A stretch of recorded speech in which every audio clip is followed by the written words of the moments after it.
I think that we're not going to make any binding decisions. Right. We're here for research and sharing of information, so I don't think we have a problem. Other than You're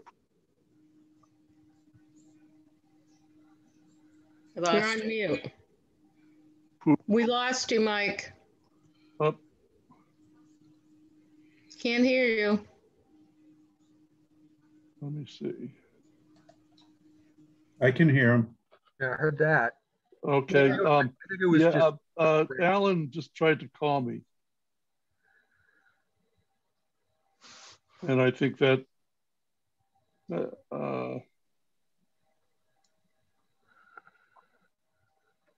me.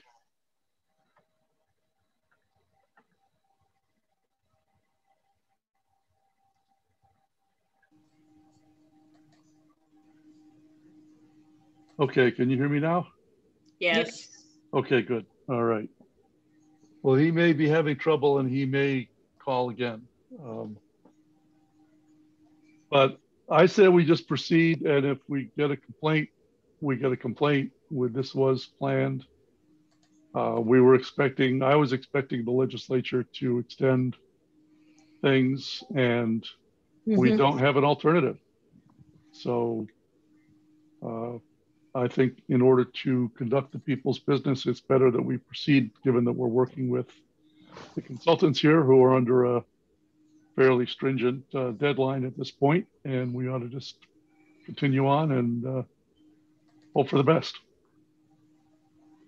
So I'm going to call this meeting of the 6th Town Regional Planning Board Finances, Transportation, Facilities Subcommittee meeting to order. It is Tuesday, June 15th at 4:38 p.m. We are meeting over Zoom because still under the pandemic protocol, and hoping that that's okay for this meeting. Everything will be by roll call, and we are recording this meeting via Zoom. I will start with a roll call of the committee. Jane Dutcher. Present. Michelle Girusso. Here. David Young. here. Alan Genovese. Here.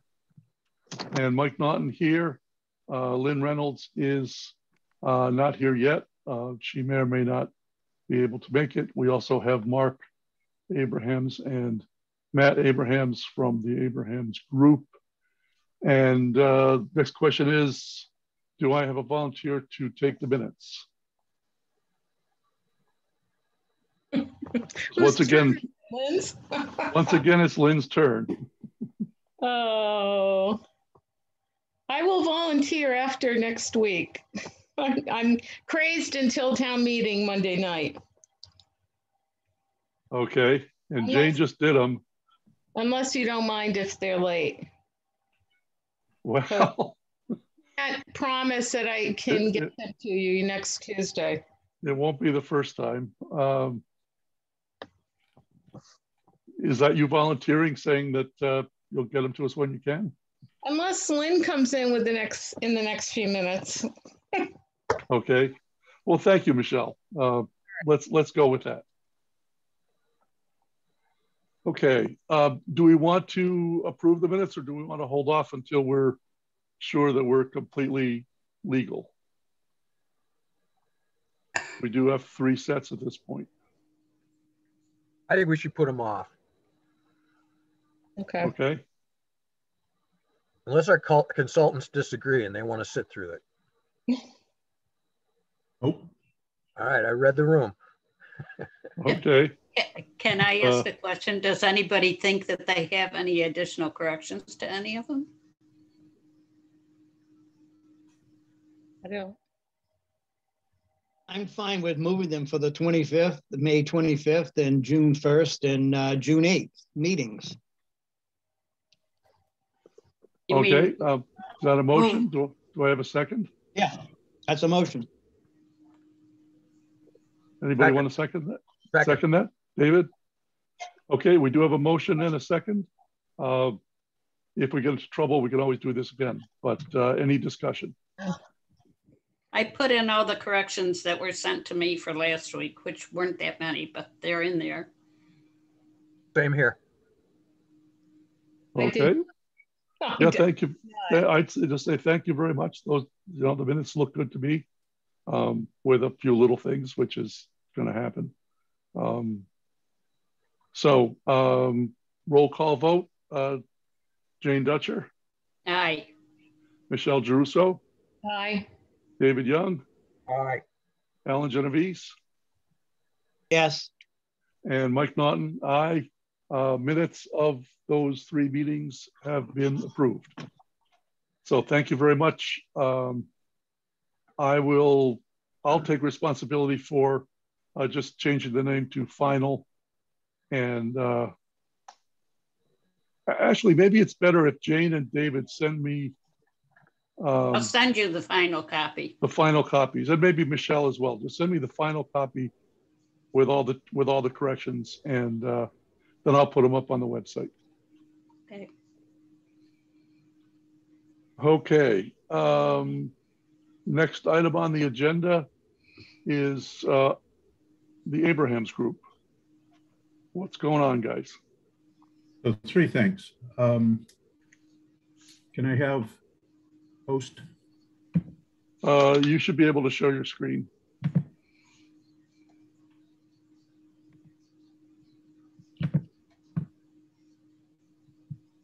So at our last meeting, toward the end, we discussed formulas relative to head counts on the top and foundation enrollment on the bottom.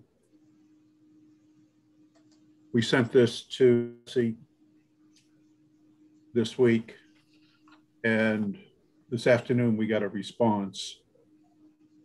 Mike, do you want to read the response or just email it to the group? What's your pleasure? Yeah, I can. I can do both here, I think. Let's see. So while Mike is doing that, I've got a suggestion for topics tonight. One is just briefly this enrollment count. 2, an update from Matt on the salaries and benefits. And 3, with Alan here, I'd like to get an idea of the status of the Education Committee and what we might expect when.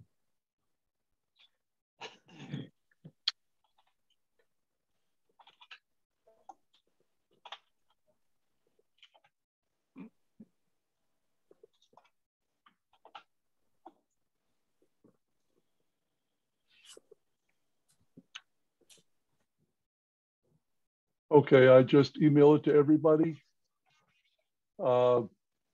Do people want me to read it? It's not too long. yeah, go ahead, read it. Okay, comes from Rob Hanna at DESE, DOE. Thanks, Mark. This framework is generally correct. A few other considerations. 1, students in PK and K half count as half day in foundation enrollment instead of a full 1.0 head count.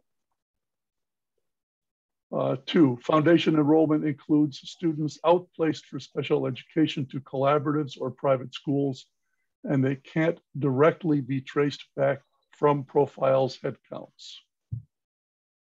Similarly, for choice out or charter out, it might not be possible to follow these students back to their town of residence or sending district using public data.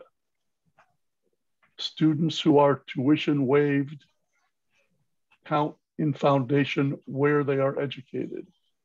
The main example here is the child of a teacher who is from a non-member town. That student counts as a resident in foundation. Students who only receive special education services count in foundation, but I'm not sure how, whether they show up in profiles head counts. Rob.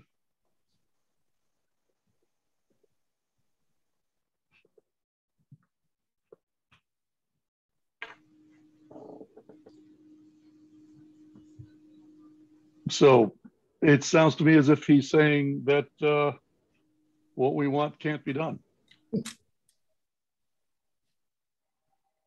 which seems odd to me, but he should know. I would think it would bother him that it couldn't be done. Oh, it's not a perfect system, that's for sure. Well, apparently.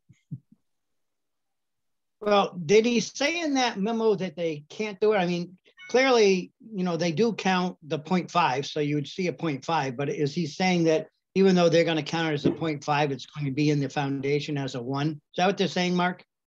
No, pre-K and half-K, half-day kindergarten are all 0.5 in foundation enrollment. Yeah, Elementary. Okay. So we Elementary knew and that. higher are 1s. Yeah, we've always known that. Yeah, Alan, he's saying that students outplaced for special education to collaboratives or private schools can't be directly traced back. He also says it may not be possible for choice out or charter stuff out to follow those students back to their town of residence using public data. Okay. And he also says students who are tuition waived count in foundation where they are educated. And I'm not sure how that plays into this. Okay, so we're gonna see a number in the foundation enrollment, but it's not going to be associated with a town like Choicewood. But let's go back to the special ed collaborative.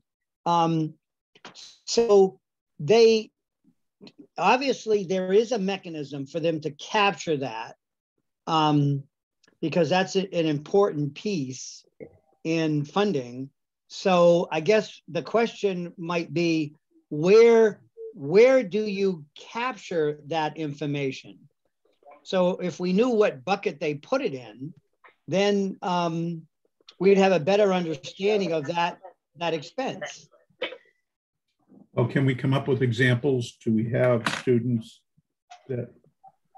SPED students that are placed in collaboratives or private placements?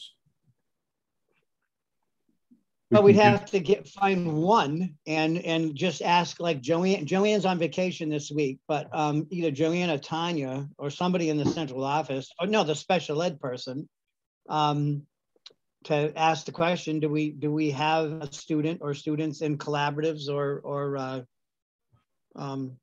private placements? Private placements, and that would be, that would have gone through, an IEP and compensatory, and they didn't meet the needs, and the parent won the lawsuit, and so now they are the district's paying the tuition bill. There's got to, someone has to know that because it has to be in the budget. I wonder, Mark, if we looked at one of the budgets and we looked at the tuition for special education, isn't there a line item for that? That would at least alert us to the fact that we have some special education students getting services out of the district. Yeah, there's wait a second. This is the state saying if you have a child placed out of your district in a special education situation, we can't trace that child back to you. So it wouldn't even be counted in foundation. Well, but as Alan points out, where is they're saying they can't trace it back to us, but they're reimbursing part of the cost of that kid to the district. Right. But they're doing that they're not doing that under the foundation formula. They're doing that under different financing. Well, yeah, so it sounds like they are. It sounds like they're taking they're not including that in the foundation and treating that special. They can't track it back through foundation, but obviously they have to be able to track it back for reimbursement purposes and circuit breaker and so forth. So right. I think they're just saying they can't do it through the foundation numbers that you have. And so they must be doing that outside and say, okay, what's the student cost? We're going to give you X number of dollars toward it. And that's separate from funding education, or how they're funding through Chapter 70 and through the SOA.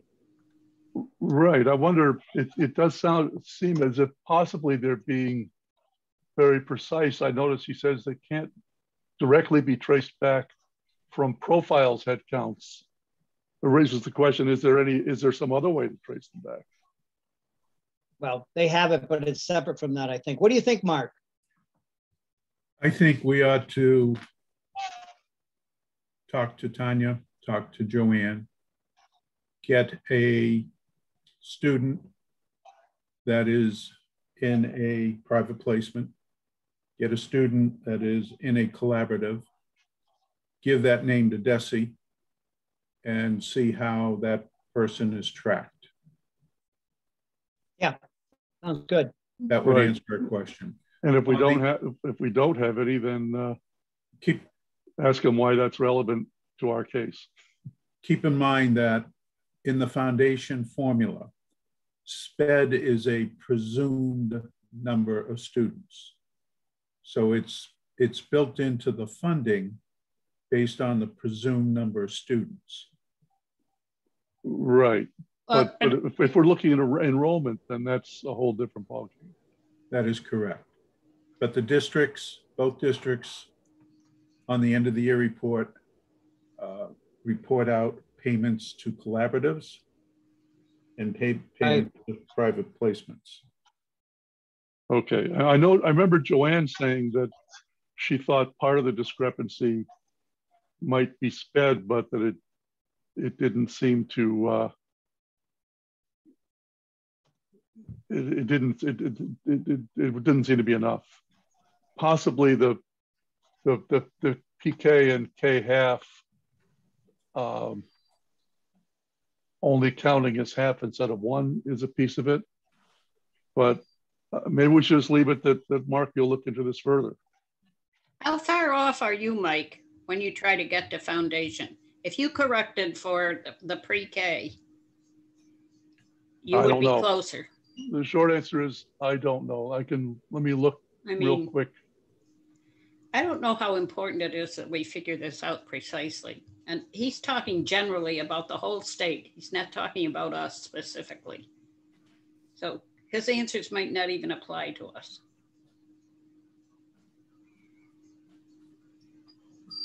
Well, when I did my stuff,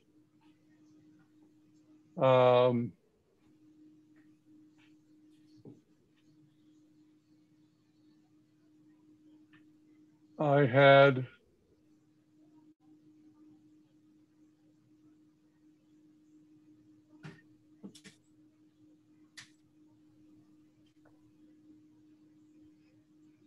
well, for example, for what was it, FY18,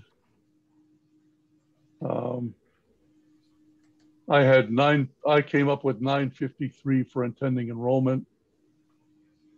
I was comparing that with NESDEC, and NESDEC had 936 for K through 12 and 976 for pre-K through 12. So if we figure that pre-K then is almost 40 kids, about exactly 40 kids, that would be pretty close if you count them as half. Mm-hmm. On the other hand, for FY17, I had 958, NESDEC had 913 for K through 12 and 951. So even counting the PK through 12 as one, they were still low. 913 to 951, that's almost what? 30 some odd kids. I mean, you're considerably below. You're like 15 or 20 off out of 960. So it varied from year to year.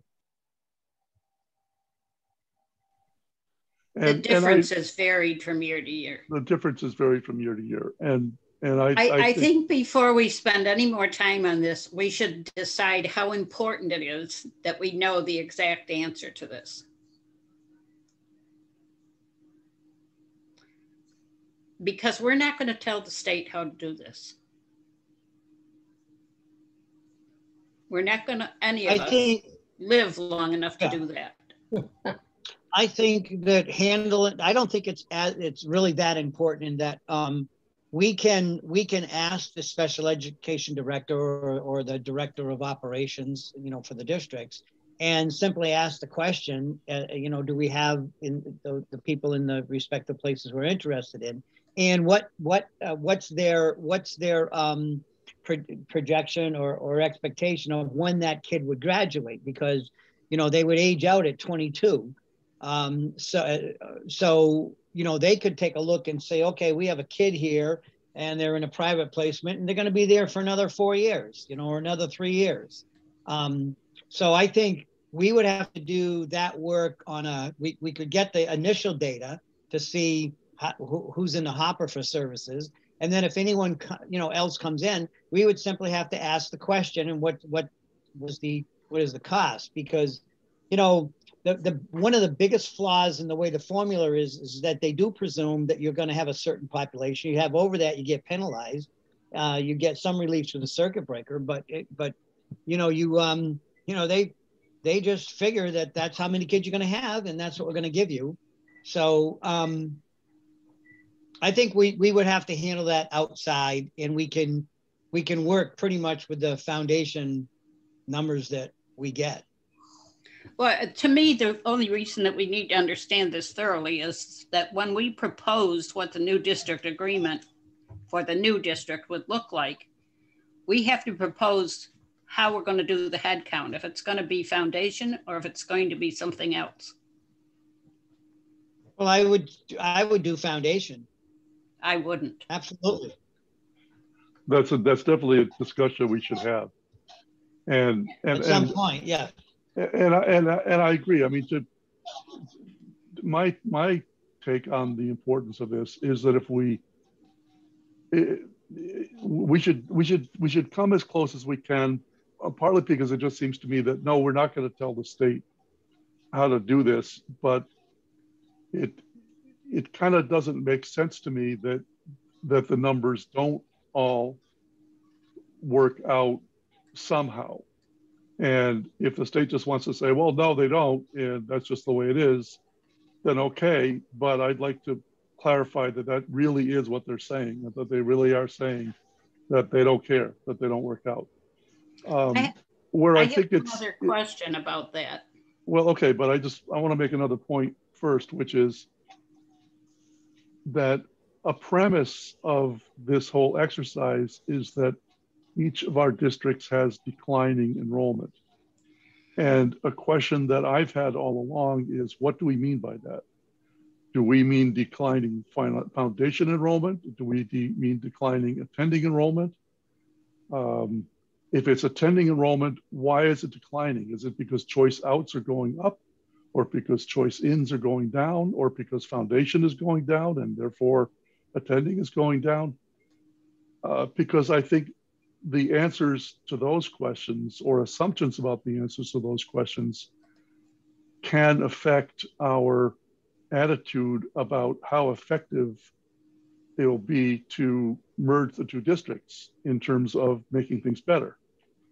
So that's why I'm interested in kind of knowing how all these numbers work, because if we're not really sure that the choice out numbers are right, or the choice in numbers are right, or the charter out numbers are right, or anything, because we can't get them to all agree. We've got the DART numbers, which we don't even know what they are, and I'm hoping Mark can find out what they're supposed to be. I assume it's attending enrollment, but I don't know whether that's true. And if it is, but they don't relate to the other ones, then it just seems like it throws a bigger question mark into what we mean by declining, and whether the effect of making it a bigger district will have any effect on that. So that's my take on why it's important. And Jane, you want to say something? Well, one thought that has crossed my mind during this past week about this question is this. Tanya's always telling us that the reimbursement and the charges are based on last year and not this year's numbers. So is this charter out and choice out last year? Or is it the current year like the other numbers are? Are you with me? Well, it's based on October 1st head counts, right? Well, that's head counts. That's not necessarily saying charter out and choice out. Well, but I thought we decided last time that it seemed like they're counting everybody. I know, but I don't think you're hearing what I'm saying. Since the reimbursements and the charges are based on the numbers of the previous fiscal year, are these head counts for those two categories also based on the last fiscal year? And Okay. that's a question for Rob. Mm-hmm.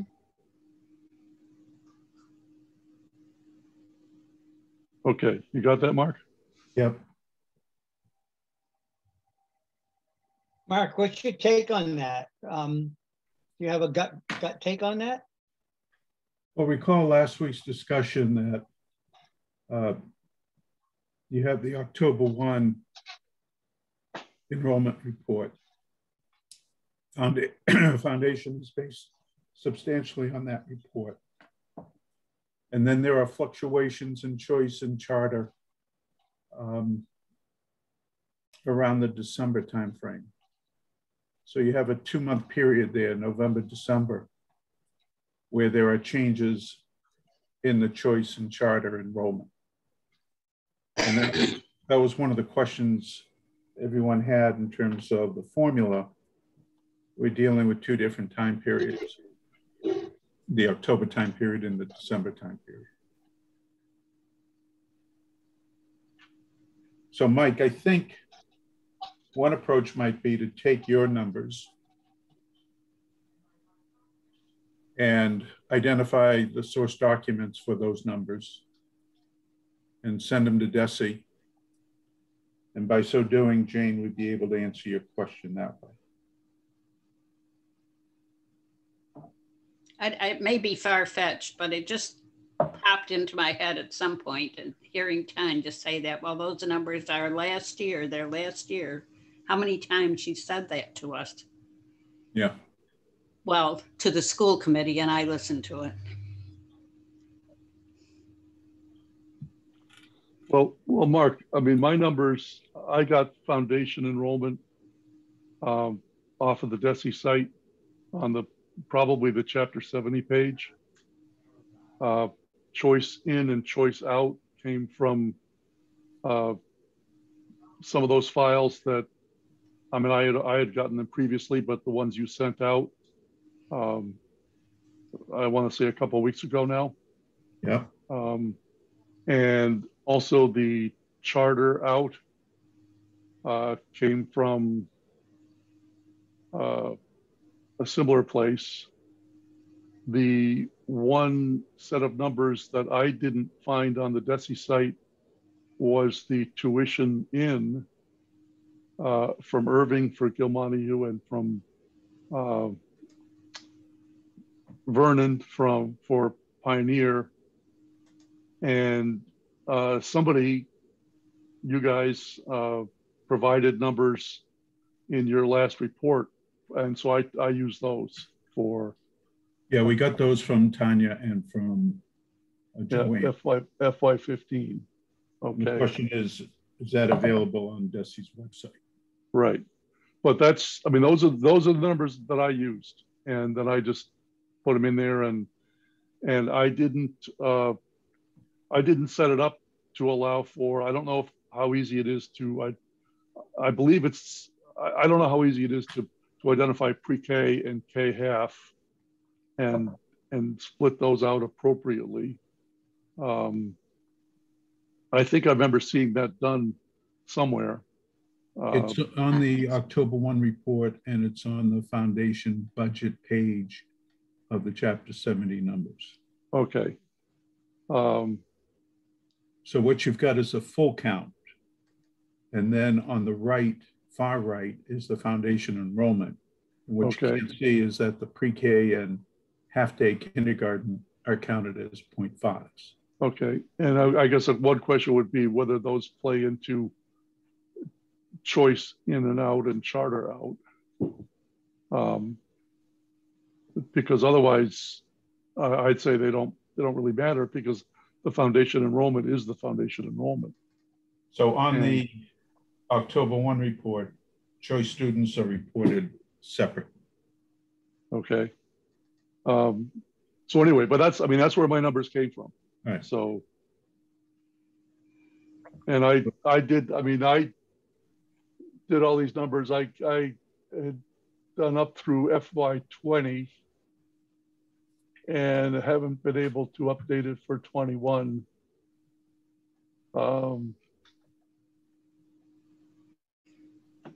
Basically because I was waiting for you guys to do that.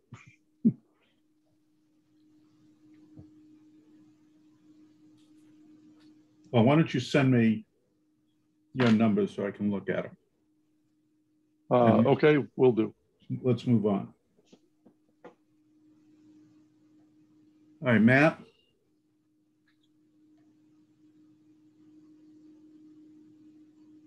Yep. Good afternoon, everyone. So I can show you where I am with the budget file. Happy to do that. It's still a work in progress, but we've made some pretty good progress on it since you last saw it. So now would definitely be a good time to kind of fill you in on where we are. Some of the things that have been done are completing the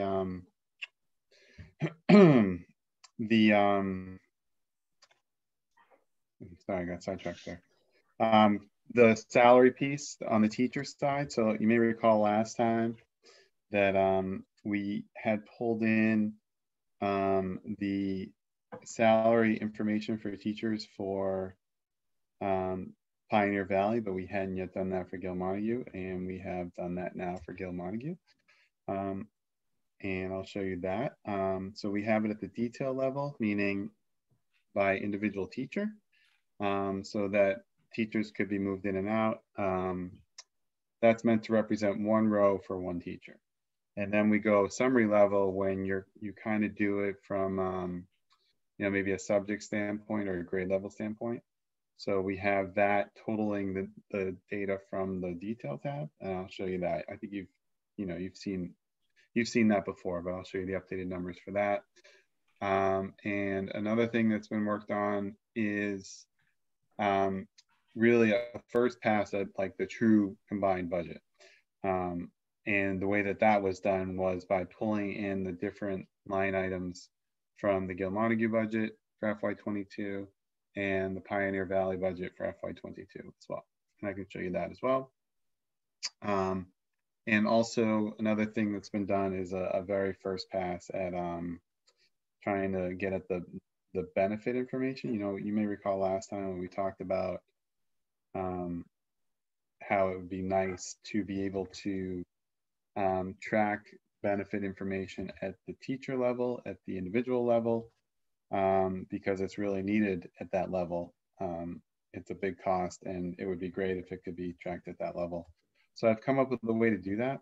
I don't yet have the actual information in here yet, meaning what the teachers currently have for health insurance, but that would be a good next step, would be to get that information in here as kind of a starting point, and then things could be played around with from there. So I'd like to show you where I am with each of these things, and then ask for further direction from the group on where to go from here. I have a general sense of where I'm headed, but if you want to see something different, or maybe you can answer some of my questions as well, so that we can continue this process moving forward. That would be great. So I'm going to share the file now.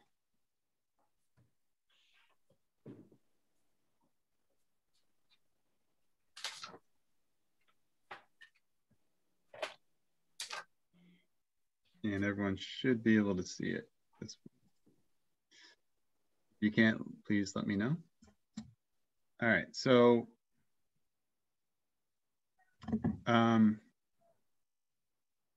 So here's the detailed level, and you can see down here the tab name is teachers-detail. And what I mean by detail is that's your one-to-one. Every row represents an individual. Okay.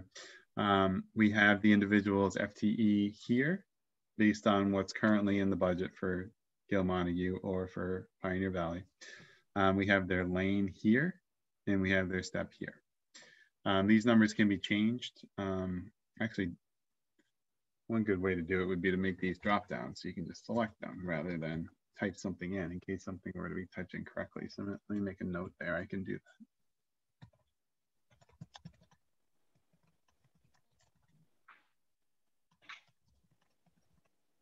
But these that we're currently looking at represent what is in the budget, or what is what the step-in lanes are and the FTs are for current teachers that are on the roster for FY22. The expected teachers, the planned teachers for FY22. So you may also recall last time I was using a formula to pull in salaries for individuals based on the salary scales, and I had that for Pioneer Valley, and now I have it for Gil Montague. So for example, if you wanted to change this individual step from J to B, the numbers change. It's the same setup as before. And I have, this is going back to really the first time you saw the file. I still have the subjects in here. I still have the grade levels in here. We haven't really yet worked on, maybe cleaning up the subjects a little bit. That's probably a next step. They're still very general, and they're, actually I should say they're pretty specific, but, melding them between Pioneer Valley and Gil Montague, there definitely could be a better effort there with kind of fine tuning the subject list. So that's something I'm planning on doing in the near future. Just realize that that hasn't been done yet. Okay, so the FTEs are here. If we go down to the bottom, it's not the bottom. We have totals by, so let me show you over here on the left. This is, I have a drop down here for either the current budget being Gil Montague's or Pioneer Valley's over here on the left. So it's easy to distinguish between the two. And here are the totals based on that cell. So for Gil Montague, 117 approximately FTEs of teachers, Pioneer Valley approximately 90. This is the count, which really is the number of rows right here for Gil Montague and Pioneer Valley.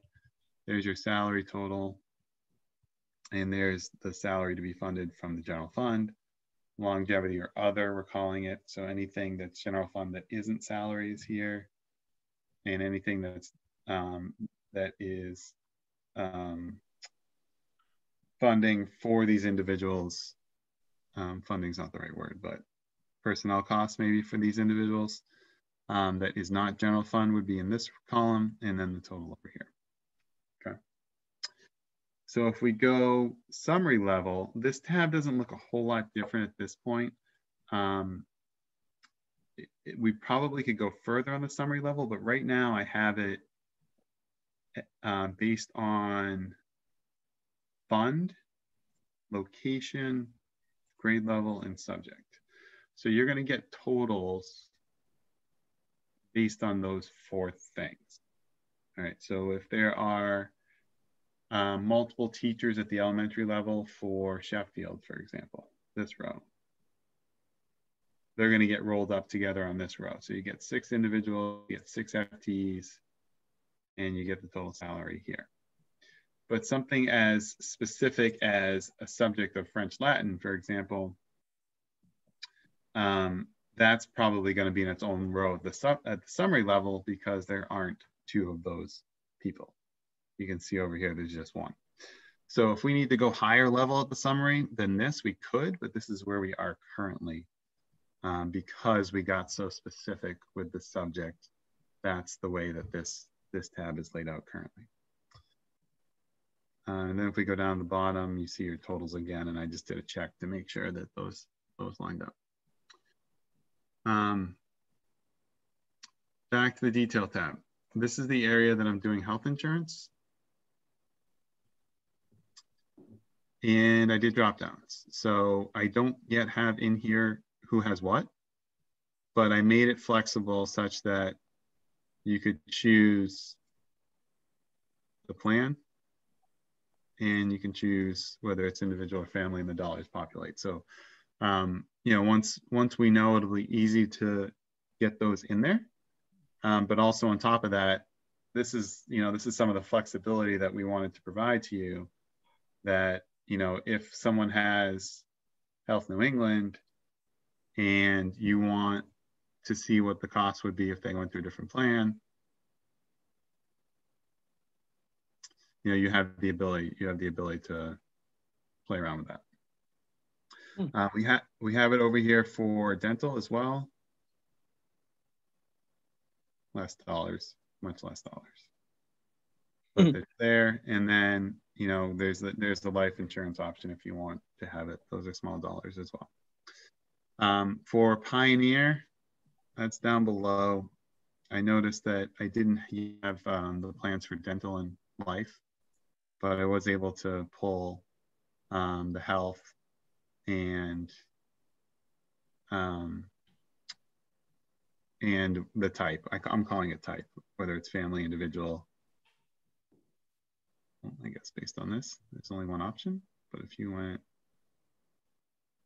okay, I might need to clean this up a little bit, but same setup, same functionality. It's just they have their plan named as HMO family, and then I have family a second time. So that probably isn't necessary, but I'll get that cleaned up. Now, at this point, these numbers don't tie together with the actual budget I'm about to show you. They will, because it's necessary for the flexibility to be able to make changes here and have it roll to other tabs so that you can analyze what those changes look like. But for now, I'm just pulling the regular budget. So here's the total budget, and this is a big tab at this point. I'm already thinking about ways to make it higher level than this, but this is the very detailed, you know, kind of your starting point, and we can go higher level from here. So what I did was, based on the current budgets, I pulled in the segments, okay? So for Gil Montague, they have 5 segments. First one's fund, second one is function code, third one is, I think they call it level. No, it's not necessary for me to figure that out right now, but this one is where you get your object code from, segment 4. Segment 5 is location. I added segment 6 for them because they don't have a program code per se, but we had the ability to pull that based on what we learned from them. So we have that in here. If you go further down for Pioneer Valley, now we're down to row 417. So that gives you an idea of how many rows are here. Their count string is longer. Yeah, function code, I'm sorry, fund code, function code. This one, they call it project code, but you're able to pull program out of here. That second number, I believe, is your program, that one. Then we have state object code, sub object code, which I'm currently ignoring, location, and account type over here. So the point of this was you want to get the account string in here because you can use all these elements. And that's what I did over here. So once we get to column K, we're looking at fund, and we're pulling it based on a list that I've created. Then we're looking at function, and we're pulling that based on a list that was provided to us by Pioneer Valley. We did get a segment listing from them for their chart of accounts. And their function code list was okay. I wouldn't say it was perfect.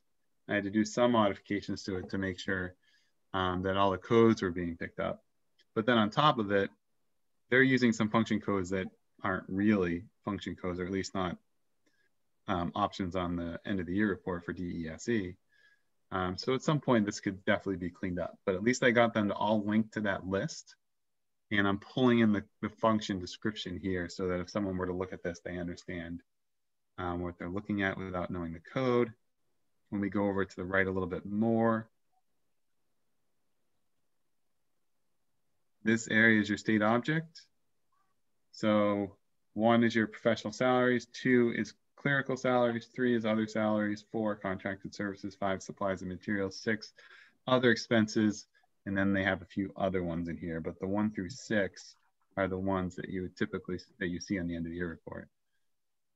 And then over here is where you get your program as well.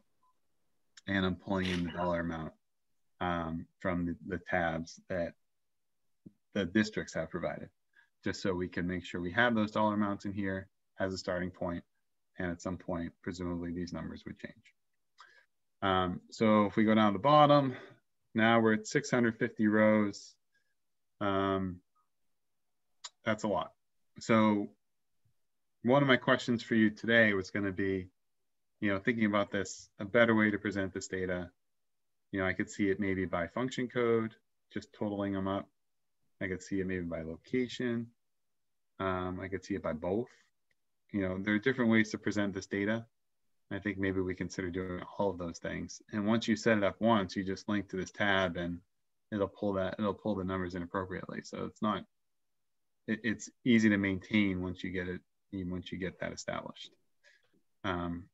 So that's one of the questions, thinking about the teachers and how that's presented, we could go higher level. And I have other questions as well, but maybe we start with those, or we can just talk about generally what you think and where you see this going. Oh, I think they are interested in subjects. Yes, we have the teachers defined at the subject level, but you're saying that you'd want to see subjects presented at the high level for budget? Well, I'll let the committee speak for that.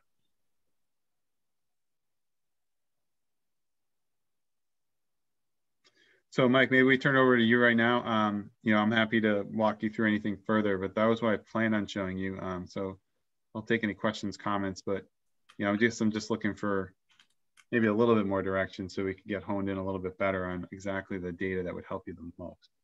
So ask your last question again, Matt, please. Which one was that, Jane? The one about how to present this data? Yes. Okay. So right now, this is by the numbers that I'm presenting to you in column S right here are based on fund, function code, state object code, and program.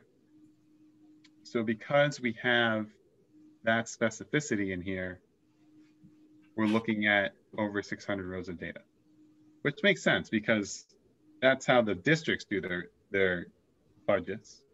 They don't have 600 rows, but Gil Montague has over 400, Pioneer Valley has over 200. So if you combine the two, you're over 600. So how can this data be presented at a higher level? And I'm not going to change this tab because this tab has value. But what's the next step to present the data at a more summary level so that it's useful? And I could see you going a tab just with function code. I could see you going a tab maybe by location. We could even do one by state object, by program, combination of the two. So that's kind of the direction I'm looking for at this point. And I could just do all of them and show you, and you can decide which ones you think are useful or not. Is it too much, Matt, or maybe not a useful? I have to think about this. I'm talking and thinking at the same time. If you aggregated all that into one, everything that you did came into a spreadsheet that represented one district, like the new district, you pulled it all together. So right now it's right. It's the Pioneer district. It's the Gil Montague district. If you pull it all into one, I don't know about the financial piece. I guess I'm looking at the wing and the salaries. I don't know. I'd like to hear what people's thoughts are on that. If we're creating a new district, that we come up within a spreadsheet that actually did that, but I have no idea how you do that, if it's possible. That was going to be my question. So I feel like, you know, this is kind of the starting point for that, because this is what is currently happening. You have both Gil Montague and Pioneer Valley here. And this is what their budgets are currently combined. But obviously, if a district were to be combined, it's not going to look exactly like this. Matt, since you're most familiar with this stuff, what categories would you choose to cause this to become one district instead of Pioneer and Gil Montague? Do you know what I mean? What categories would I choose? Which of your columns would you choose to make the two school districts become one? I can address part of that. Okay. We could take a cut at the two high schools and combine it into one. We could take a cut at the two middle schools, combine it into one. And within each, sort it by subject. That's a good idea. Because that's where you're heading. You're heading to one high school, heading to one middle school. The elementaries aren't going to change. Correct. So we'd have three sections to the spreadsheet. The elementary, however, we combined all that into one table, and then the middle school and the high school. Seems logical to me. Me too. Yeah. Yeah, I agree with that. Then you have your non-instructional support functions. You have your central administration that can be pulled together as one. Mm-hmm. And you have your various departments, let's call them departments. SPED department, transportation department, food service department.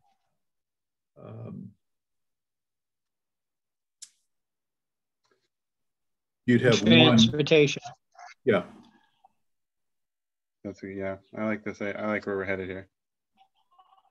Would it make sense to have one tab for the elementary schools combined, or keep the elementary schools on separate tabs? No, I'd combine them. We're headed to combined, in my mind.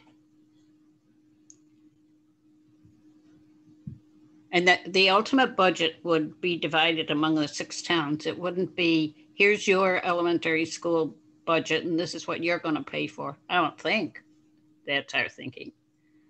Unless you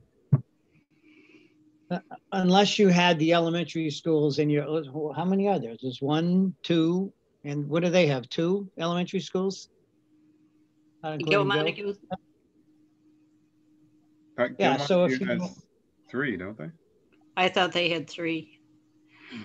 Okay, yeah, Gil has its own school, but I guess my thinking is that if you had tabs for the 5 buildings, and then from those tabs, that way we could go back to it from the tabs, then go what Jane's saying into one elementary budget. This is one, so that they don't think that we're building a new school and we're putting them all in one. It'll be very easy to see, okay, and so 200 kids are going here and 150 are going there, and so that alleviates the fear of we're going to end up with one big elementary school for the district.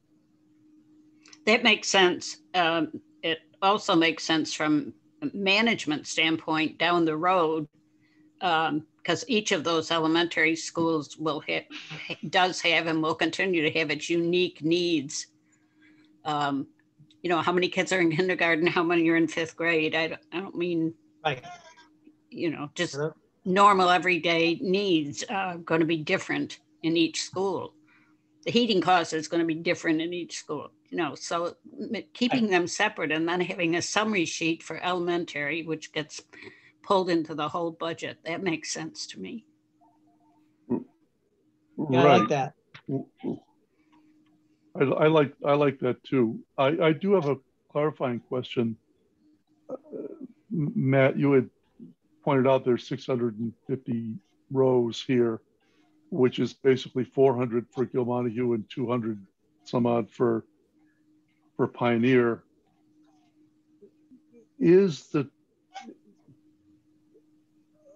I was wondering why some of those rows didn't end up being combined. And is the answer because each one has a facility and Pioneer has its own, building codes and Gilmontague has its own building codes? Well, the real reason is because I've kept them separate for now. Okay. Because is there any? Well, I guess Mike, go ahead. Yeah, because I'm thinking that, for example, utilities cost or something. I see. I'm looking on the screen here, and I see 4 different lines for utilities, and it looks like the difference in 3 of them is that segment 6. Mm-hmm. And what does that represent? What is that? That's location. That's the location. Okay. And once you pull the elementary schools out of this, and this is going to shrink. It's not going to be 600 lines anymore. And that's, to me, where Mark's suggestion makes a lot of sense. If we combine into one middle school, then you'll no longer have 2 locations representing 2 different middle schools. And if we combine into one high school, we no longer have 2 locations representing 2 different high schools. So that should shrink the number of rows, well, considerably for those 2 categories, I would think. Yep. And as far as the individual elementary schools, I think Jane is right that if they're going to remain as separate buildings, it will be important to see them in most cases as separate buildings. We may want to see them all lumped together, but lumped together isn't going to make sense in the same way that lumping middle school together or high school together will make sense, because physically they're not going to be lumped together.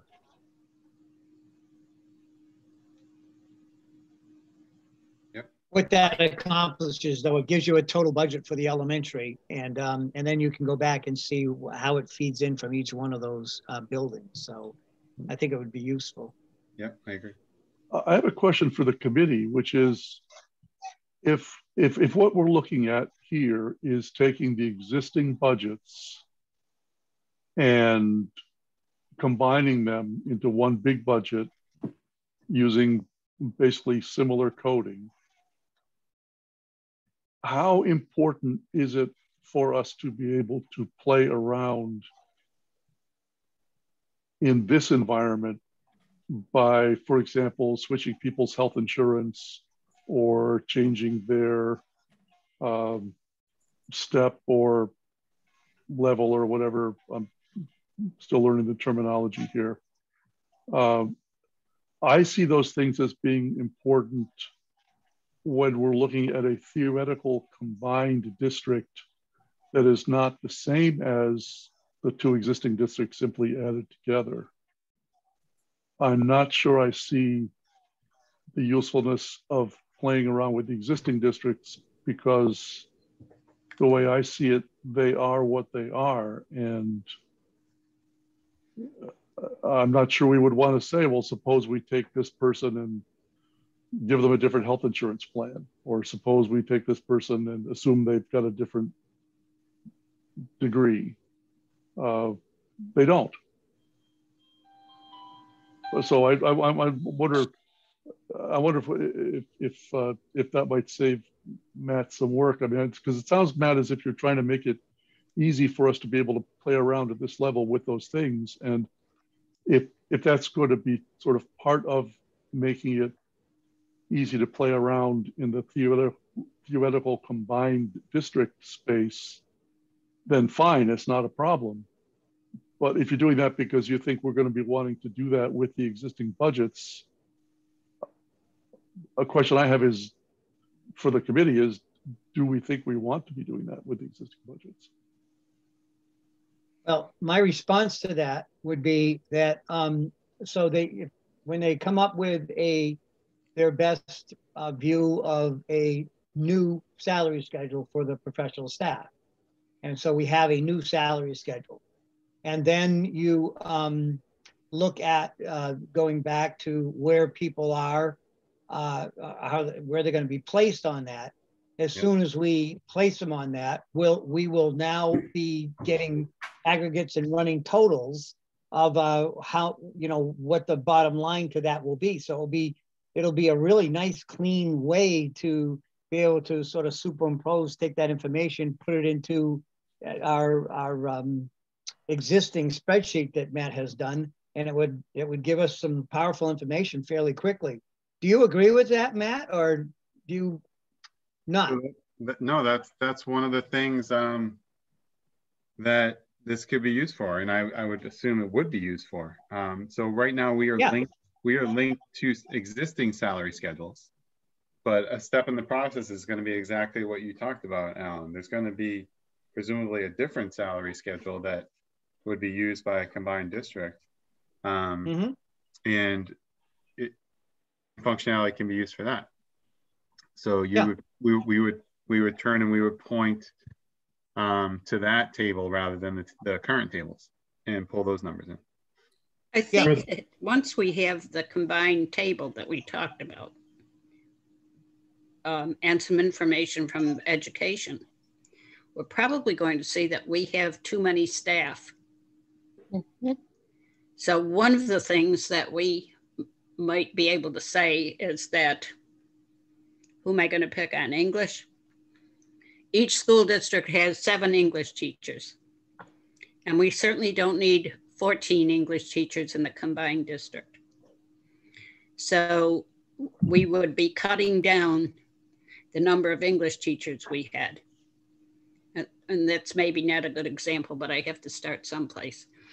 So when we have a combined table that we can work with, it's just middle school or just high school, we can start playing with that part of it. And then when we wind up with what we think the staff should be, then we can start giving them a place on a salary schedule and benefits and get to a new budget. Yeah, so what you said right now was a lot, a real lot, because you put them together and yes, it's use your example, the 7 English teachers and here's where they fall on the new salary schedule. There is then the whole process of once we have all that, to then be, if we're going to create a new district, they will be creating a new teachers union, and all of that would become impact bargaining, which would be, subject to working together to determine how many teachers you're letting go. That's not something we would be doing. However, what we would be doing is giving them the impact, the financial impact of during who's doing the negotiating for the attorney working for the district. It would give them some really useful and powerful information to say, here's why we only need X number of teachers, and we're still offering more opportunities for kids, and we can reduce the staff by X number, and here's the financial gain that we'll have. So within your statement were a number of processes that would come out of that. But we as a group are not going to be saying, oh, we see that you can knock down 5 teachers. We might have the information we have might be kind of a recommendation in sharing that with whoever's on the negotiating team for the new district to understand, and then they take it over, because that's between the educators and the attorney and the people on the district. You follow me, right, Jane? I follow you, and you're absolutely right, but let me point out something. Our task is to look at these two districts, look at the potential of a new district, look at the potential benefits to the students and potential costs to everybody, and make a recommendation. It is not to say we can't let one single teacher go. It is not to say what the salary schedule will be. It is to make a projection.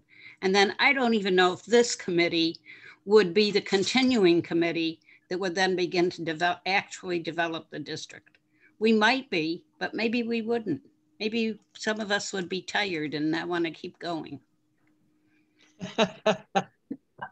I mean, I've lived long enough to have seen the tech school created. It didn't happen overnight. It didn't happen in 2 years. Right. Yeah, you're right. That was a little different because it only replaced departments in some high schools. It didn't replace whole schools. Yeah. Well, I agree with what you're saying. You know, our recommendation is to be looking at the big picture and making a recommendation that we think this is feasible. And then somebody continues to move forward to see if, when Penn gets the paper and you're looking at negotiations and you're looking at what the salary schedule would be, that's because the towns are pursuing it. Then it becomes, you know, it's a great idea, but in the end, you know, it doesn't look like it's going to work, or it's going to be negotiated and it's all going to work out. So I think what we were trying to do, and what the Abrahams group is doing just an amazing job on, is giving us the you know, a tool, to use that word, to be able to use for a number of purposes. If the recommendation is that we go forward, we should pursue it, and the people want us to continue our work to get more information, to start nailing down other aspects of it. We've got something here would be pretty amazing. Right, and it's public relations. It is, we will need X number of staff, not we will be cutting X number of staff to create a new district. Yep. Unless you want to kill it right away, you can present it that way. No, I think it's also that we're talking about finances, but the other important piece of this is how the education and offering are going to be better for our kids. Mm-hmm. Now, at the rate we're going, if we stay individual districts, we're going to be lucky to teach one English class, one math class, one social studies class, and maybe one language class. I don't even know how you can justify, Jane, having a superintendent and a principal. I mean, we're 660 something kids. I had a middle school that was over 1,000 kids, 2 of them, and I had one principal and 2 assistants. So that's to your point about teaching.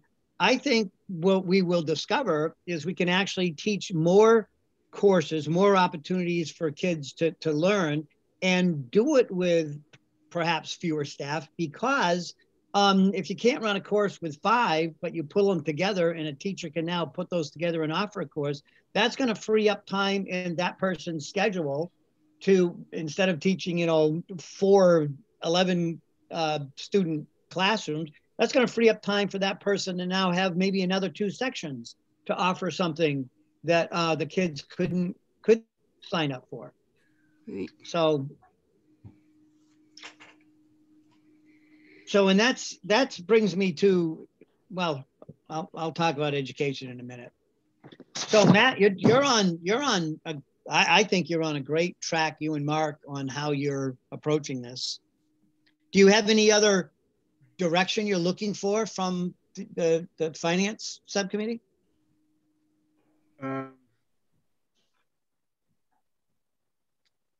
Yeah, I think the only other thing that I think could really help me right now is we've gone through the effort, as you saw, of getting a detailed tab together for teachers, and it's at the subject level, and presumably that's where when you're looking at teacher rosters, you're going to move people in and out to understand the impact. What about lists for other departments or other functions, maybe is the right word to say, like, for example, paraprofessionals, custodial, clerical, administration? Should we be doing a tab at the detail level for those, or keep those high level, more of a budgetary thing? Wow, you like to ask tough questions. So is it necessary to track those at the individual level? I guess that's the right way. Okay, so if you start with aides, I'm going to guess that there are far more of those at the elementary level than at the high school level. Yes. So maybe we don't care about that. Why not? I would care about the number. I would say that instead of getting into that detail, if you have the number, because that's so dependent on an IEP, and it probably gravitates around around an average. So I would take an average number for each of the elementary schools, and for the high school and for the middle school, and sort of kind of be pulling that forward. There's the custodians. You could just do the that's not going to change with it when the elementary schools or the kitchen staff, but it may change it would change for the middle school and high school. So you might come up with a formula. There is a formula that says you need X number of custodians for so many square feet. And so whatever that dictates, you could reasonably target that for, here's how many we need for this middle school square footage and for the high school. And you might want to look at that same formula for the elementary schools, because I know as far as Pioneer is concerned, that's where they've saved money in the budget for years. And the buildings are not taken care of as they should be. I want to comment on the paras. I've seen districts have paras build up over time due to IEPs. And then over time, those IEPs change, but the paras may not change and they could be overstaffed. Right. Yeah, right. That's true. So keep in mind that what Matt's created here has the detail at the position level. We're not going to lose that. It's a question of aggregating that up to a level for better presentation rather than 600 lines. And I agree with Jane, once we get the elementaries into an elementary workbook, the lines are going to start coming down rapidly. Right. Are we going to move SPED into its own workbook? So I was just going to comment, but we have SPED in 2 different districts. It'll be one SPED, but you have SPED at the high school, SPED at the middle school, and some SPED at the elementaries. So we still need that flexibility. We need to bring it in as SPED and have the flexibility of knowing the locations, the existing locations, and giving you the flexibility to deal with that going forward. Transportation will be one department for the entire district, but you're going to have food service at every building. But that doesn't mean you have separate food service management. You could have one food service department serving all the buildings. well, that's very true.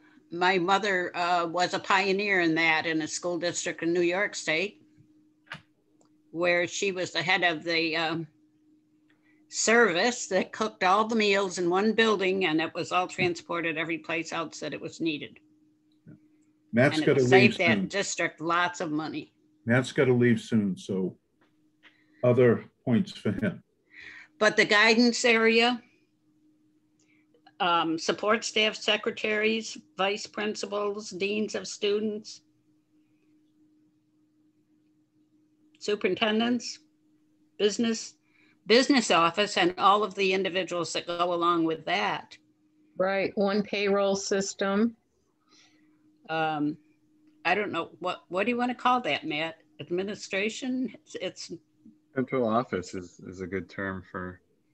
Well, central that office. particular aspect, yeah, well, it is under central office, but business operations is really encompasses all those things on the business. And that's the 1400 function code. Both districts use the 1400 function codes. So that can be pulled together just by combining all 1400s. Yep. Okay. Do we have a table that tells us what the function codes are? Just a list of function codes? Yeah. Yeah, we do. The state has Okay. it. We went over. No, I mean, handy for us to use when we can't remember. We got some tables from Joanne and Tanya a while ago. They're on the Google Drive. Oh, okay. Here's the one that I got from Pioneer Valley. It's not perfect, but it's something. A lot of these all those numbers line up with the state. Mm-hmm. I have not done a thorough check to see how well it lines up with the end of the year report. I did for some of these codes. You can see I put a comment in red because I had to add some in order to have it pull in a value.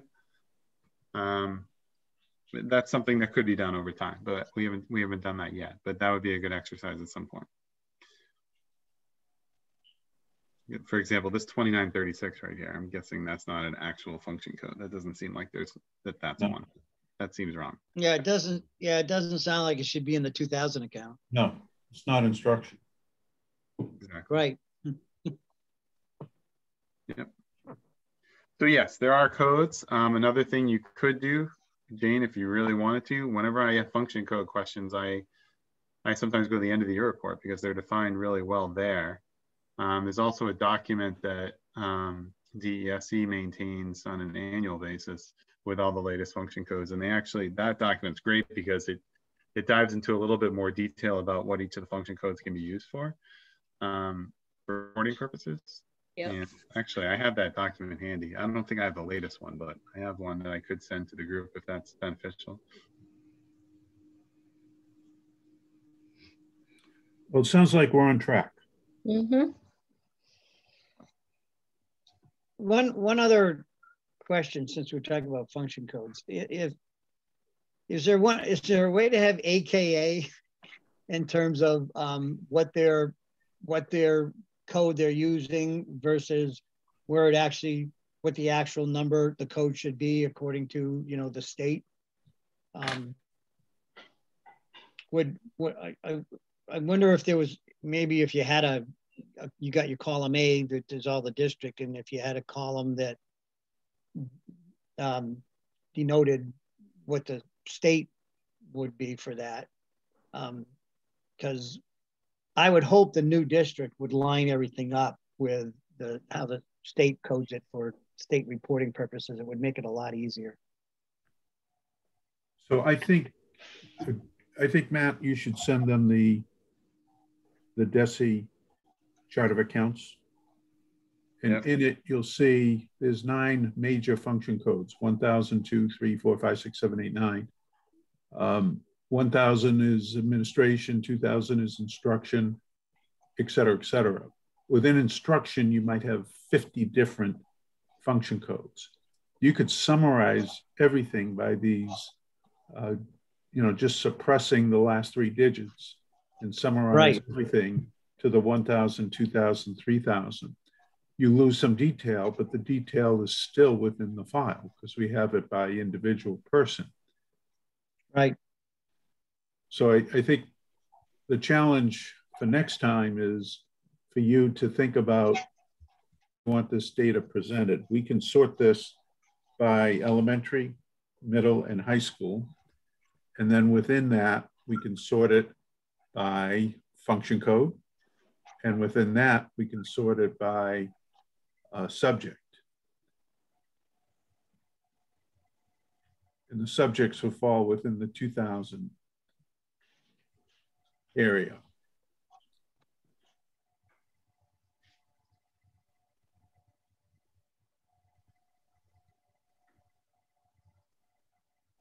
And just thinking aloud here, we could strip out the support functions from the high school and put it together. So like, for example, facilities, which is the 4000 series of function codes. It's not instruction, it's not teachers, it's janitors, it's maintenance personnel, it's bus drivers.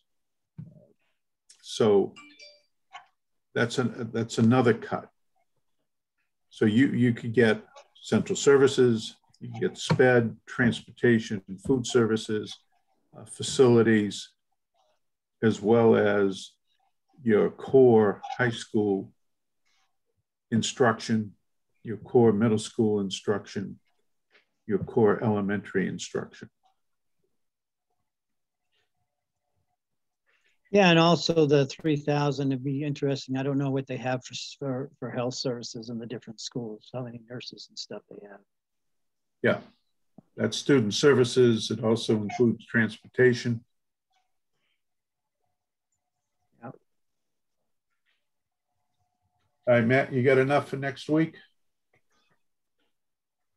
I have plenty, but I'm also confident that I'll be able to make significant progress towards those things for next Tuesday. So I look forward to sharing that with you then. Great. Thanks, Matt. Okay. So if there's nothing further, I'm probably going to hop off because I got another thing I got to go do. Matt, just one question. The only time you sent us this spreadsheet was way back in the beginning, right? You're not. Yeah, you're right. You're right, Jane. I have not forwarded it since that one time you're referencing. The thinking there is that it's been changing, constantly, Right. and it will continue to change. But I'm happy to send it in the current state, or maybe by early next week prior to the meeting. Whatever. That'd be great if you make fast progress. And can send it out before the meeting so we have a chance to look at it. That'd be great. I'd love that. Okay. I will aim if you start doing that as a practice, what you already sent out called version 1, and if you keep doing it, do the 2 and 3 so it's clear which the latest and greatest they're looking at. Yeah. Well, I can appreciate why he doesn't want to send it every week. I wouldn't want to either. So Alan, It's kind of funny because I'm good with version control. But what I do is every time I've made like a significant progress on the file, I'll rename it to another version. So I don't know what version you got originally, but I'm currently on version 11. So whatever version you get, it might not be sequential. You'll just have to go, with make sure it's greater than the prior number and you're fine. And don't look at any of the previous ones. Right. Yeah. All right, that's great. All right, thank you, thanks everyone. We'll talk to you. Yeah.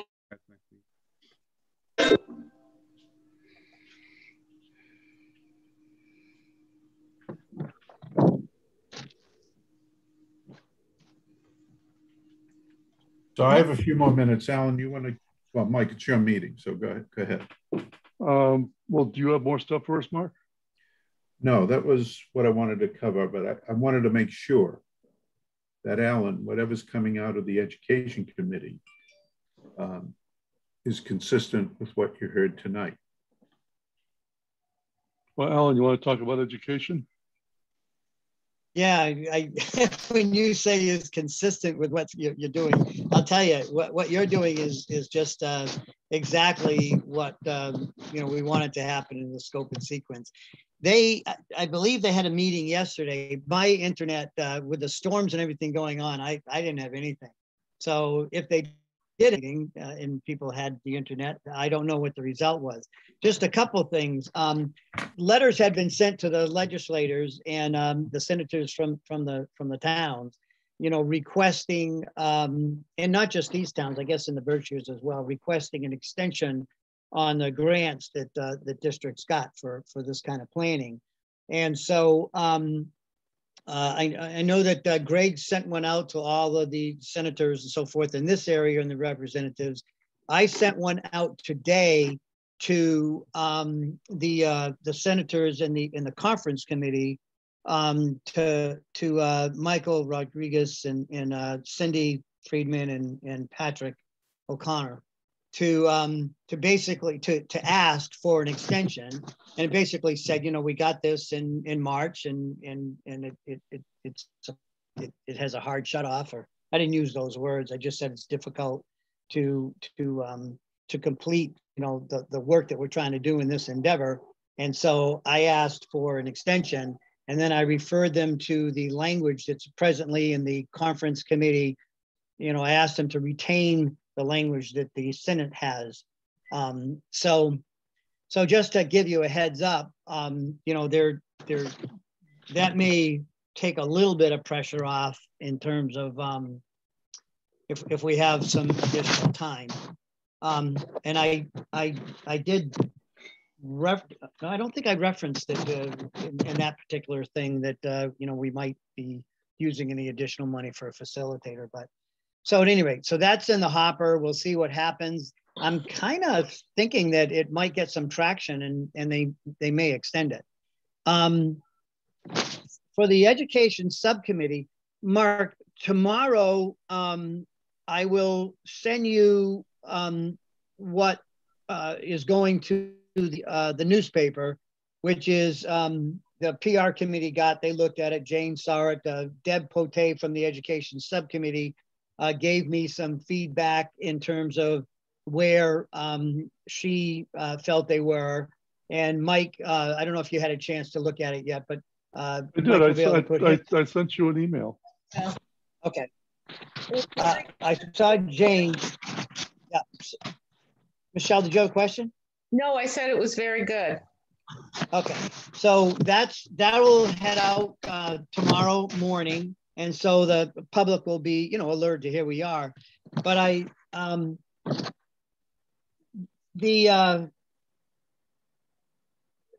tell you this, when I looked at some of the notes that Deb had, she said the subcommittee has shared the names with the consultants of interested citizens who will participate in a presentation and question and answer follow-up period. The presentation will focus on the history of population decline in the district, the rationale for merging the two districts to form a new district, and whether or not this would create more learning opportunities for middle and high school students.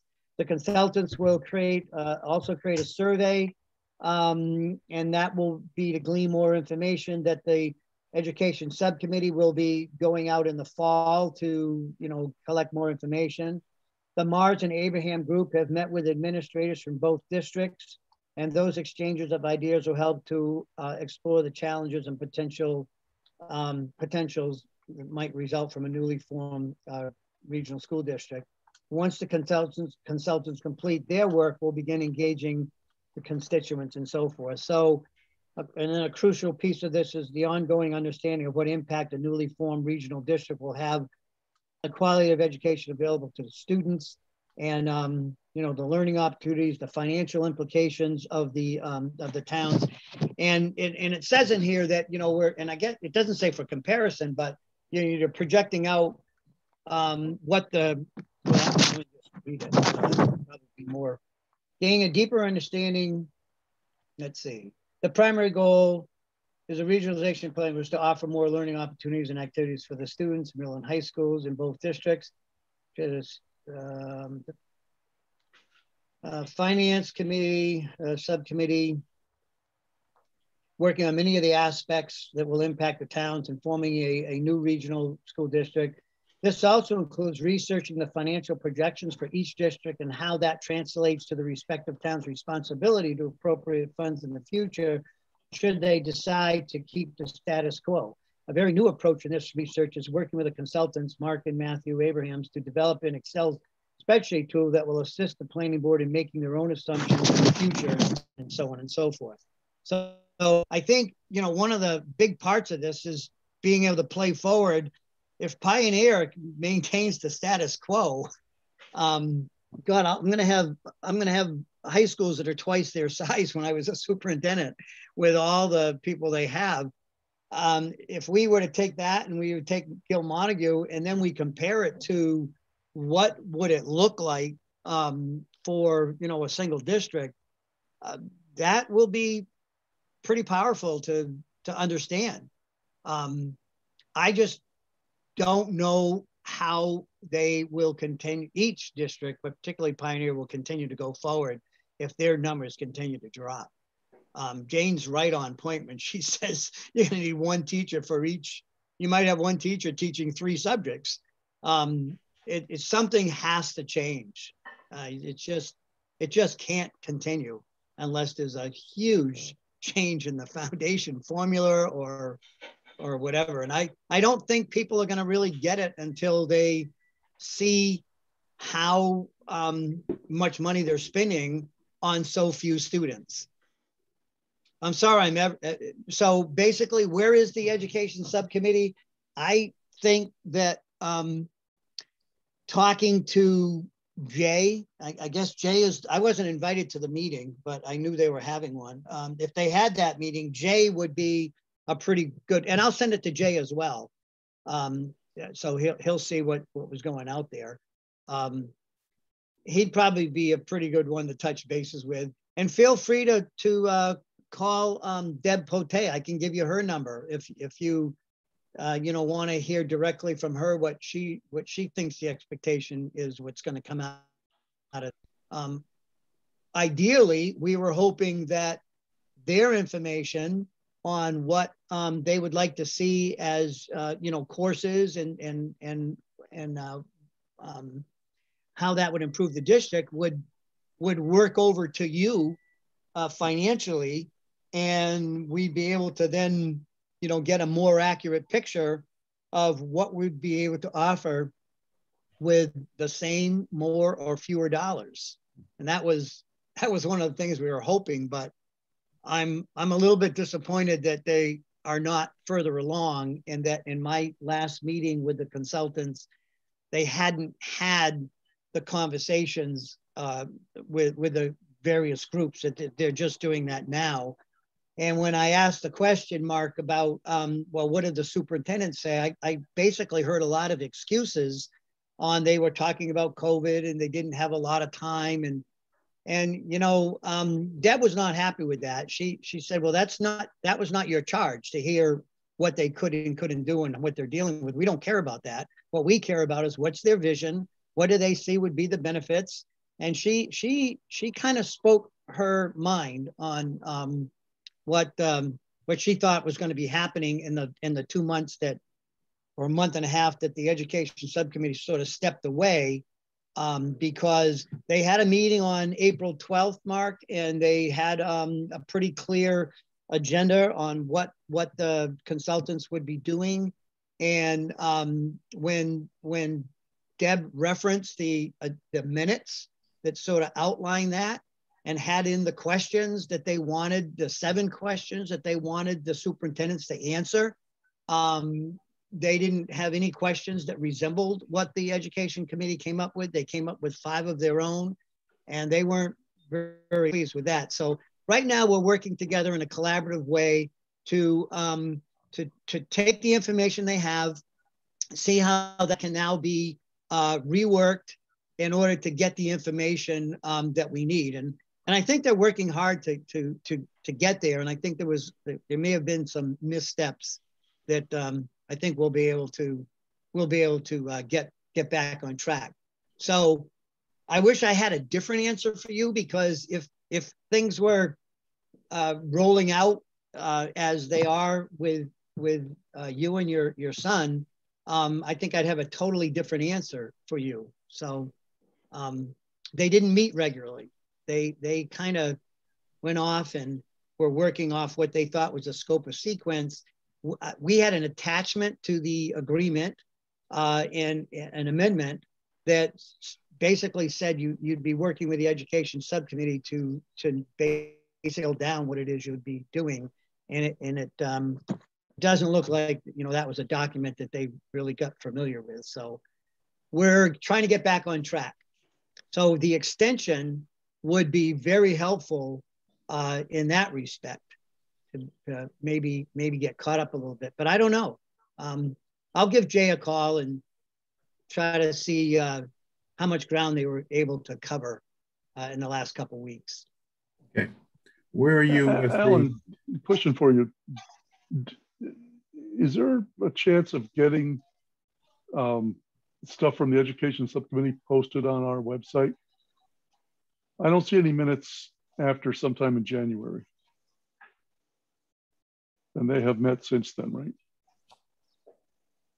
I will ask Deb that question. I assume that, you know, I know they had minutes for April 12th and April, I think it was 20th, and then they hadn't met.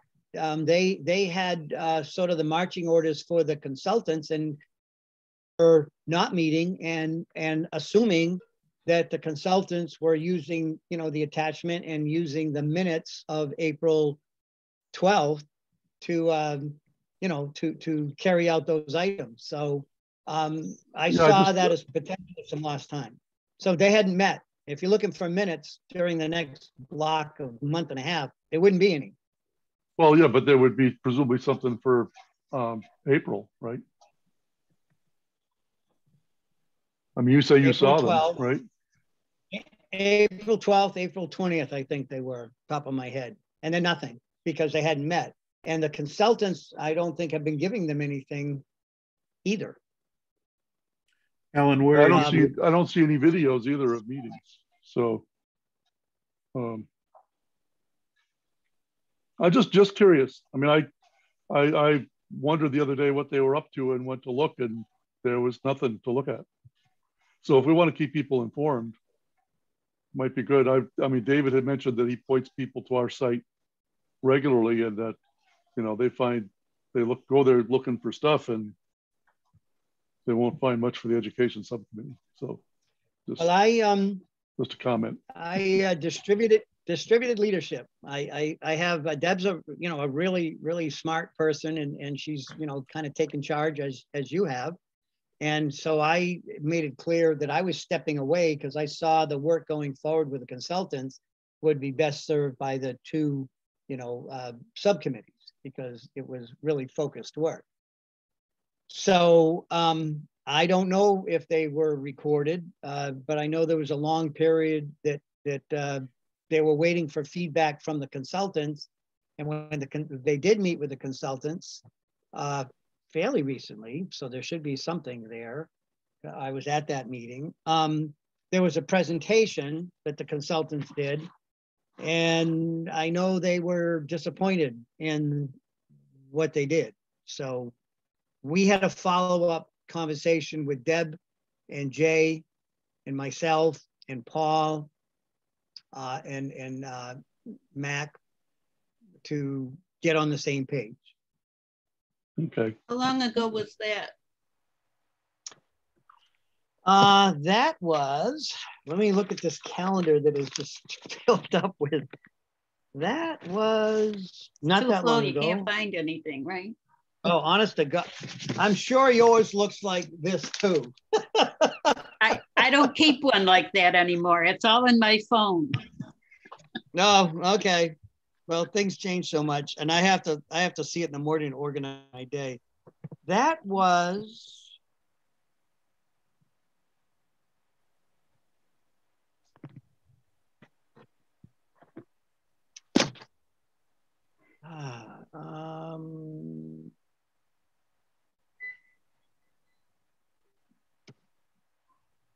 I think it was the second. I think it was June 2nd. So pretty recently. Because they're not happy. Because that might have been Jason. Because they're not happy. Is that why they're not posting anything? No. I think they're not posting anything mainly because they haven't been getting feedback from the consultants until recently. They assume they were doing the things that were contained in their minutes of April 12th. And which aren't posted. I mean, the way that I'd like to know what those things are. But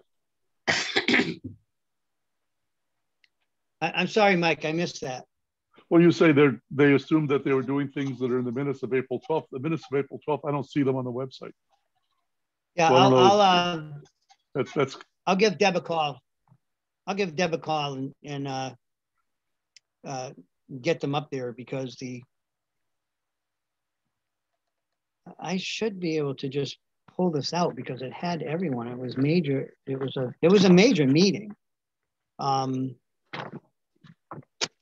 Yeah, maybe. I remember saying, "Look, you got less than 2 months left to get the things done that were outlined." So Alan, I'd like to make a comment that,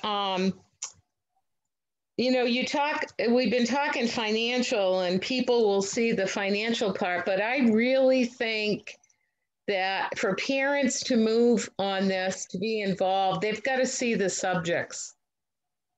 They got to see the subjects today and the subjects in the future. I think that really moves parents. I know they're supposed to get that. That's what they asked for. And when they didn't have the subjects, they said, well, it was in our previous report. And so you can get the subjects that were taught, you know, in the previous report. I was a little upset. Not true. I said, no.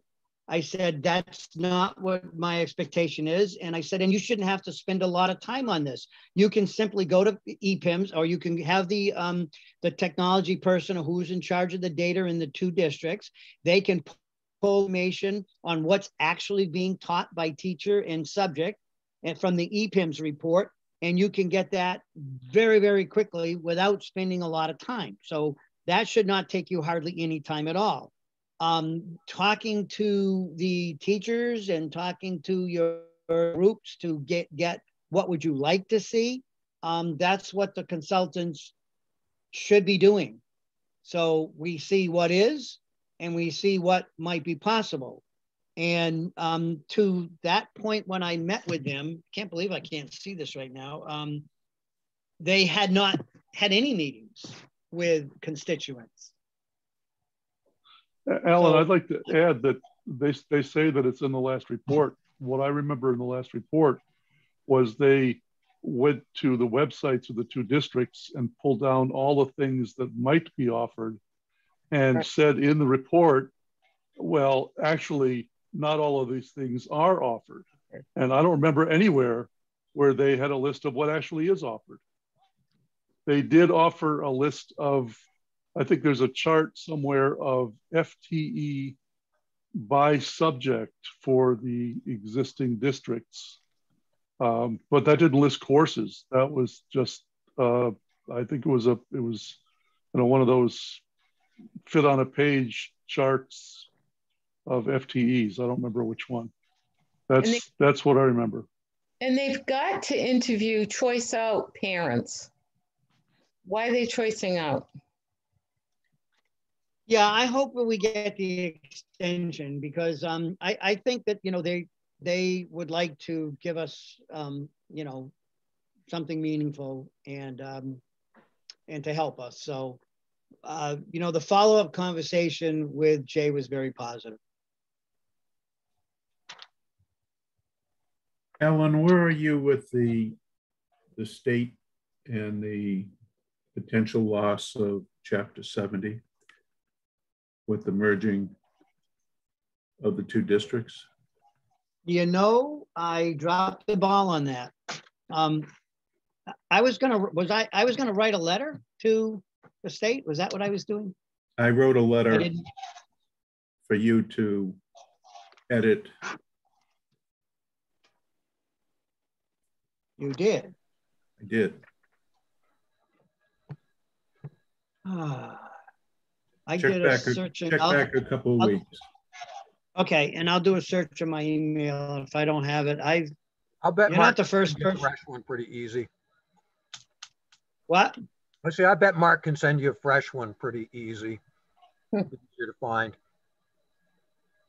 You know, Well, if he does, we're and it doesn't. lucky in this subcommittee because we got a bunch of old salt, jaded folks who know their way around, and our consultants know the pitfalls, and we're quite insistent that we pay attention and buy in. So now that we need to bring that other flank along. But I'm struck with what a meeting with Desi recently, I was told, well, you know, you can make all these plans in Warwick, but then when you elect a school committee, they're in charge and they could go off in all different directions. I suppose that's the danger of a combined district too. The school committee eventually will get a hold of it. And Yep. Yes, it is. Well, we have to thank you for become the that. school committee then and keep it on track. There you go, Jane. Run Forever, for it. right? Yeah, Do you there need we me go. for anything else? I was hoping I had an expiration date. I do.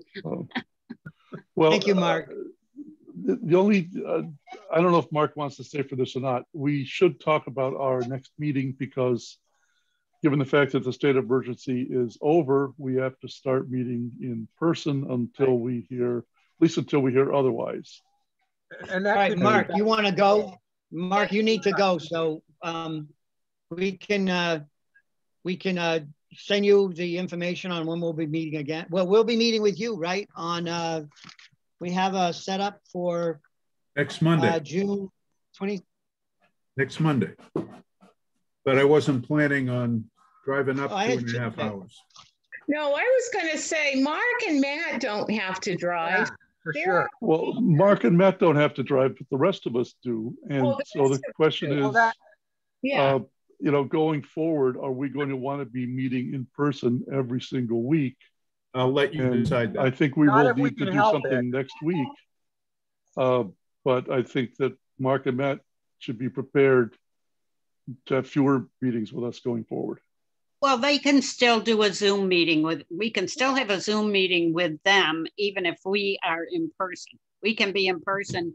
That's my question is whether we want to be in person every week. I know. And I like somebody earlier, I think it was David, or maybe it was, I don't know who it was.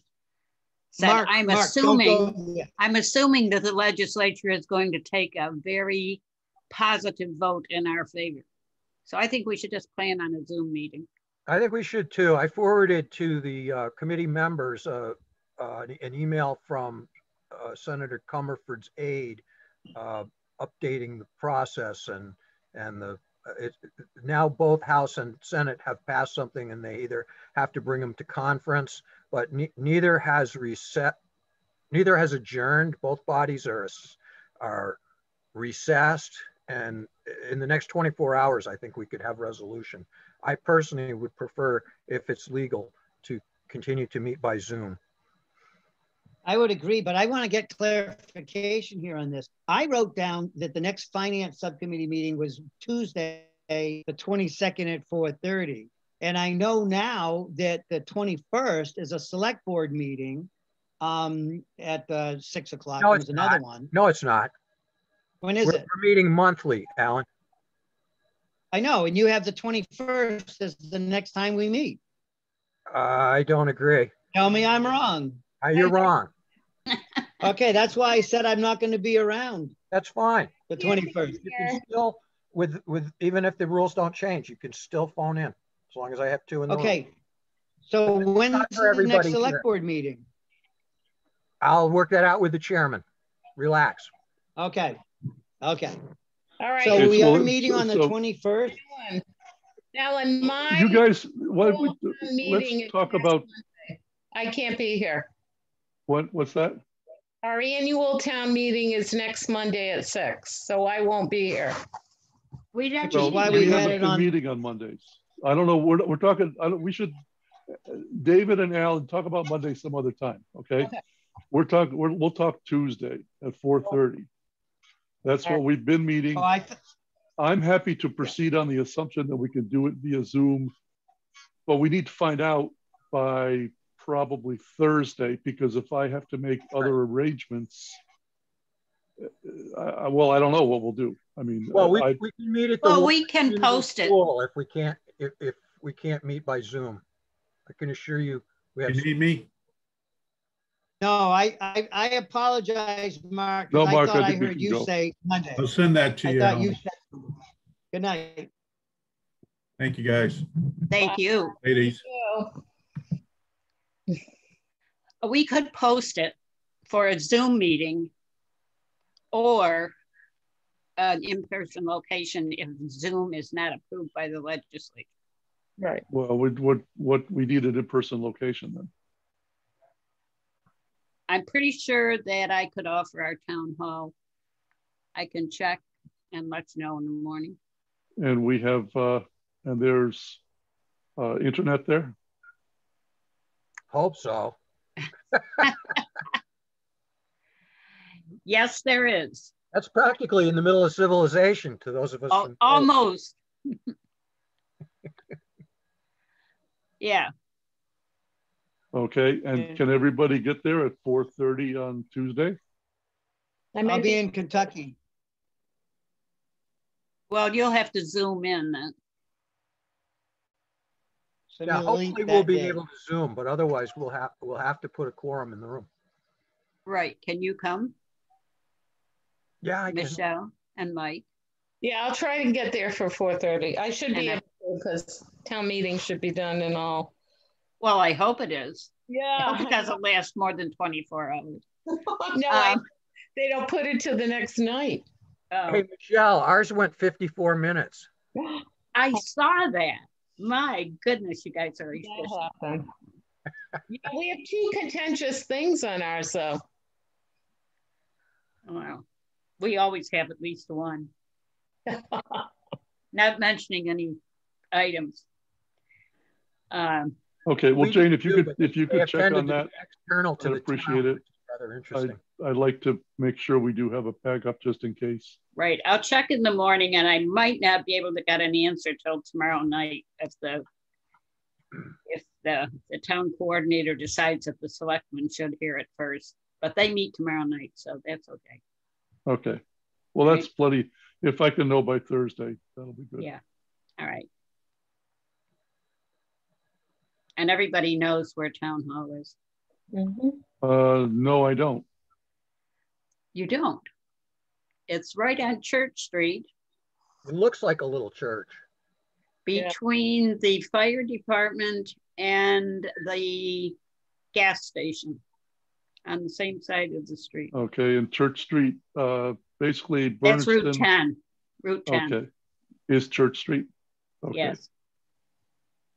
Yes. So come over. Okay, I'll tell you what. I'll look it up, and if I have trouble, I'll contact you, Jane. Okay. But it should be fairly easy to find. There's probably a sign out front. It's like a 3-minute drive to Turner's from my house, and I'm maybe 1 minute from town hall. Well, I'm not in Turner, so.